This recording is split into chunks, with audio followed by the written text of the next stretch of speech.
embarrassing Meghan Markle freakouts that proved she was crazy. Number 10, mocking royal traditions. Now, as many know, there is a scene in their series that shows Meghan doing an overly dramatic take of the royal curtsy she was to do when she met the Queen. As she is laughing it up, look over to Harry and notice his reaction. He is staring at her as if he's annoyed with her, mocking something that is part of his tradition. Sounds a little beefy to me. Seeing as he is uncomfy by the mockery, it is definitely not a good look for Meghan at all. Other than the mockery, there have been several instances where Meghan chose to do what she preferred rather than respecting the rules of the royal family. Meghan's critics would say it was presumptuous of her to think that the centuries-old monarchy would suddenly change up its operations because of a newcomer. Meghan is not known to be someone who's going to change herself just to please the people around her. There was a convo where Meghan had to be reminded that she and Harry were not as high on the royal hierarchy as William and Kate Middleton because Harry is only 5th in line to the throne while William one day will become king. Omid Scobie says, "I felt they had to be reminded you're not the stars of the show here. There is a hierarchy and you don't come very high in it." One of Meghan's journalist friends, Omid Scobie, also proved some suspicions people may have had about her. The observations align with views offered by other authors and royal reporters interviewed for the ITV documentary. These observations also followed reports that allege that Meghan bullied palace staff, prompting a Buckingham Palace investigation. Meghan, now living with Harry and Callie, has strongly denied the allegations, saying she was a victim of a smear campaign ahead of her and Harry's bombshell interview with Oprah. Now, if your own friend is confirming some of these suspicions that are pointing to you being different than what you claim, it really does not come off too well for you. Anyway, on to number 9, lying in interviews. After the infamous Oprah interview dropped back in 2021, the couple has been accused of prolific lying. With lies being told about racism, among other things, people can't help but wonder what is the truth and what is being exaggerated. After getting an award for heroism, royal expert Angela Levine has spoken about how they did not deserve it because of the things that were said in the interview. If you haven't watched the interview yet, there have been endless criticism on many things that have happened throughout the interview, from questionable body language to over-dramatic recalls of personal situations. She brought up how she hasn't gotten any help with her mental health, which many were also quick to call out by saying that was fake news. I mean, Meghan, how many times do you plan on talking about your life that you so badly want to keep private and to yourself? Anyway, number 8, more lying. Within the interview with Oprah, Meghan claimed she knew nothing about the life she was set to live with the love of her life, Prince Harry.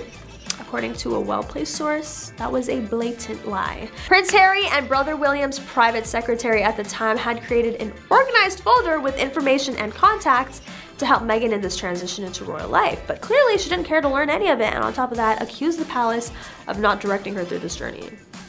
Another lie she had orchestrated was about not having her niece invited to the wedding. She had said was guidance through the palace, when in reality the press team was desperate for Meghan to have more family and friends at the wedding. But she simply didn't want Ashley there. Because of all the times Meghan opted out to avoid telling the truth, the question now is how much will the couple's credibility suffer in the future? Number 7, overwhelmed. Now, we all know Meghan was an actress before she stepped down to become an activist and the Duchess of Sussex. So we can't help but wonder why her reasoning to step down from royalty had to do with an overwhelming amount of media attention when she was subject to that throughout her acting career. What are your thoughts on this? Is it valid, or do you think she's lying or hiding something? Another thing I can't help but wonder is why she wanted to step away from the royal responsibilities if she still continues to use her title, the Duchess of Sussex. And along with that had to involve her husband Prince Harry into stepping down from his royal bloodline. Is it a manipulation tactic or is it love? Will we ever find out? Now, she may say she has called it quits on her acting career, but this just might be her biggest act of them all. As many question whether she is playing the victim, it only makes sense for an actor to put on a show for the public, whether they like it or not. On to number 6, breaking royal protocols. Here is an extensive list of times where Meghan simply has broken royal protocols for whatever reason. She has worn dresses of a shorter length than other royal members usually wear. The couple's wedding was not on a weekday, which is royal tradition. While on their South African tour, the couple made a request to only be referred to as Harry and Meghan instead of the royal titles. The two of them are regularly seen showing PDAs such as hugging and holding hands in photographs taken by paparazzi. She She wore Dior to Archie's christening, even though the royal mother typically wears a piece by a British designer. The couple announced baby Archie's birth on the gram, even though traditionally the news of a royal baby is shared on a ceremonial easel outside of Buckingham Palace. And it's highly unusual for a royal to do so, but she hasn't worn pantyhose more than once. As tiring as it was to list a few of the times Meghan has done something different than what is usually part of the royal traditions or just unofficial rules, it makes us question Meghan's efforts to fit into the royals as she's claimed to do. Counting down to number 5, complaining. During the royal tours, the smiles and nice photos covered up the behind the scenes of the royal tour, which was apparently a nightmare. This tour is an amazing time to empower others and be a good role model as a royal. It's tradition, and it's keen, for the royal family to build good relations and also good for publicity. Only issue is Meghan didn't see the importance in that and has been quoted on multiple occasions by staff for saying, "I can't believe I'm not getting paid for this." Meghan, you got to travel the world and be treated royally. Is that not enough? I get time is money, but if you're doing it for the man you love, wouldn't you just want to do it for him and his family instead of for personal gain? Anyway, number 4, abrasive. Meghan was accused of abrasive behavior towards staff members and diplomats, according to the explosive royal biography. Looking back at the Sussexes' visit to Sydney, Australia, where they received an amazing reception, Tom Bauer writes, Meghan was allegedly abrasive towards her 4 female staff and even towards the local British diplomats. According to one report, Meghan allegedly threw a cup of tea into the air. Not the tea! He continued by saying that her anger may have been partly fueled by Harry.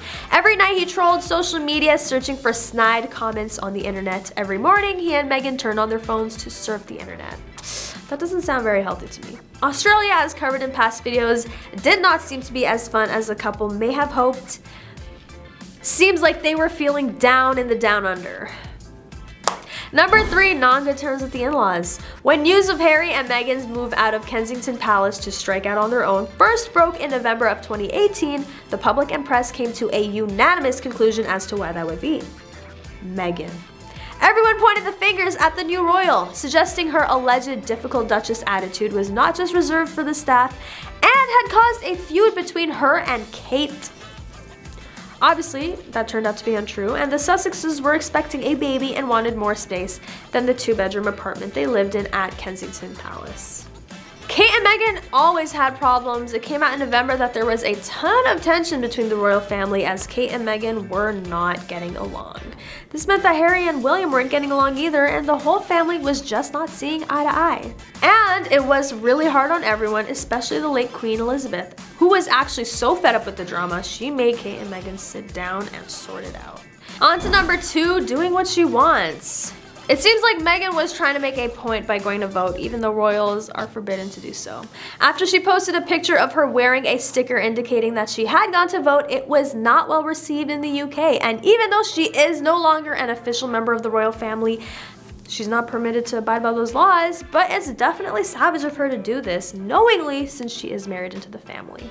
Many others were not surprised at this act because she has been known to be an activist and stands firmly in everything she believes in, so for her to continue being the same way and not conforming to the laws of a country she wasn't even born in isn't the worst thing in the world. And finally, number 1, beneficial liar. Meghan Markle has been rumored to spin tales of drama to potentially benefit her and her husband's image, but her husband, Harry, seems to be the one who winds up dealing with the backlash. It's no secret she loves a good scandal, but when it comes to her marriage, it looks like she could use a little more discretion. Disapproving eyes are on this royal couple as they attempt to navigate through any issues they may have caused by speaking out too much or too often. Only time will tell if their union can survive Meghan's tendency to bend the truth every now and then, but needless to say, it's not an easy task for someone who married into British royalty. But that is all for today. Don't forget to like, comment, and subscribe for more juicy royal updates and news on your favorite celebrities. And I'll catch you next time on The Rich Life.